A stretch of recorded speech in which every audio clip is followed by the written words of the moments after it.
દોસ્તો છે ને, આજે અમારા ઘરે પ્રસંગ પૂરો થઈ ગયો છે. કાંઈ કાલે એક ભાઈની જાન છે, તરત લઈ જવાની છે. રાતના લગ્ન છે તો આપણે કાલનો વ્યૂ પણ જોવાના છે. અત્યારે છે ને અમારા ઘરે જોરો શોરોથી કામ બધું ચાલી રહ્યું છે કે જે એન્ડ ટાઈમનો બધો વ્યૂ હોય ને એ ટાઈપનો છે. બધું પૂરું થવા રહ્યું છે.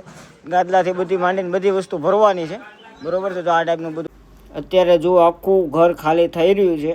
ઘરમાં કાલ સુધી પગ મૂકવાની પણ જગ્યા નહોતી ને આજે ઘર હાવ ખાલી થઈ જવાનું છે.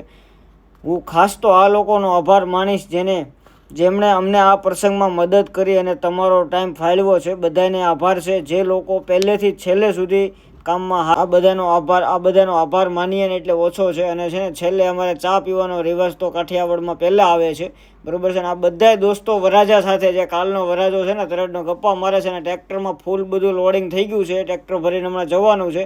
જો આ ચાનો માહોલ તમે જુઓ, બધા દોસ્તારો છે ને પહેલેથી છેલ્લે સુધીના અમારી સાથે સાથ નિભાવ્યો છે. બધાનો આભાર માનું છું. અને ચાનો માહોલ તો અમારે ત્યાં અલગ જ. આ ભાઈને છે ને અમે સ્પેશિયલ ઓસ્ટ્રેલિયાથી મંડપ છોડવા માટે બોલાવ્યા છે ખાસ કરીને. અને છે ને લગ્ન કે હોય કે પ્રસંગ, કોઈ બી પ્રસંગ હોય એમાં છોકરાઓની મસ્તી છે ને કાંઈક અલગ જ હોય છે. તમે મસ્તી જોઈ શકો છો. આ ટાઈપની આ છોકરાઓ મસ્તી બધા કરતા હોય ને છેલ્લે છે ને બધા ગપ્પા મારે છે. હાવ એટલે હાવ નવીરા ગપ્પા મારવાનું ચાલુ કર્યું છે બધાએ હવે.